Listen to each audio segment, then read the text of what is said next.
Okay, thanks for tuning in, everybody. I just wanted to take a few minutes and going over how to build your online presence. As you know, even those who do business by referral tend to have people that will check out their online presence before they communicate with them. So it's really important that you have something for them to take a look at. So I want to start off with the 800-pound gorilla in the room, which is Google My Business.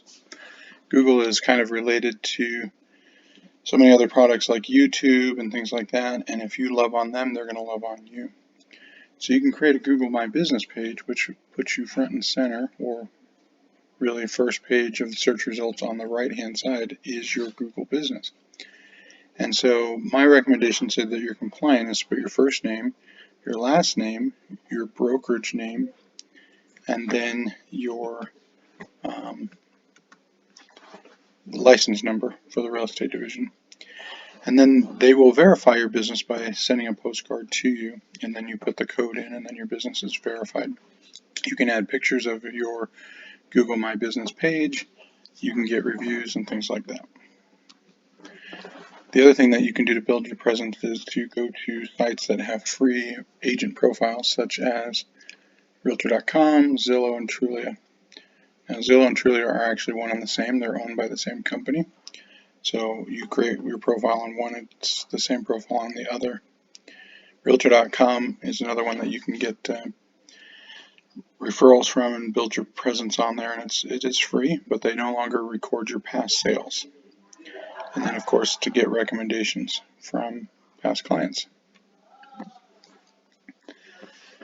Another thing to look at is YouTube. So you can create an account for your business or a channel.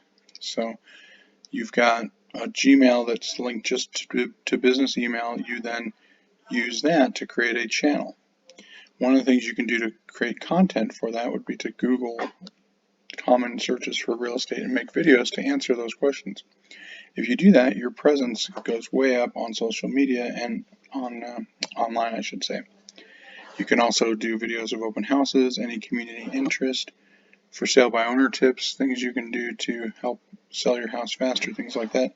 It's sort of like giving away free information, but they will then become your go-to source when it comes time to sell. And as we know, 9 out of every 10 homes are sold with an agent involved. You could do a market analysis. You can go over different topics about the process. And by the way, you can recycle the same content for different things. So for example, you could have a short clip about making an offer that you can put onto Instagram. You could use a longer version of that on your YouTube channel. Okay. You could also highlight local businesses or features of a market area or neighborhood, great parts of town, things like that. You could get past client testimonies, not about you, but about the market area. In other words, we're seeing 50,000 people move to Las Vegas a year from California. Okay, great. What makes Vegas the place to go? And you can have past clients that give that content. Another thing that you want to do is to obviously have some social media presence. Have a business page, same thing, at least on Facebook, your first and last name, your brokerage name, your license number. Instagram, other sites, it's hard to get all of that information into the title of the page. They limit the number of characters. And if you're going to have a business page, make it about business, and then you can have your personal page mostly about personal, but you can have some of each on both pages, but just kind of dedicate one to the other and one to the next one. Be careful what you are posting on social media. Obviously, you want to make sure that you don't get into anything that gets political or anything like that. That would be a heated discussion. And then keep in mind, you can have similar posts, but not exactly the same. So what works on Twitter doesn't exactly work in Instagram, for example, things like that. If you do have any questions, feel free to send me a message, paul@achieve.com. Be happy to sit down with you one-on-one to go over how to get these accounts set up and help get you on the right way towards success.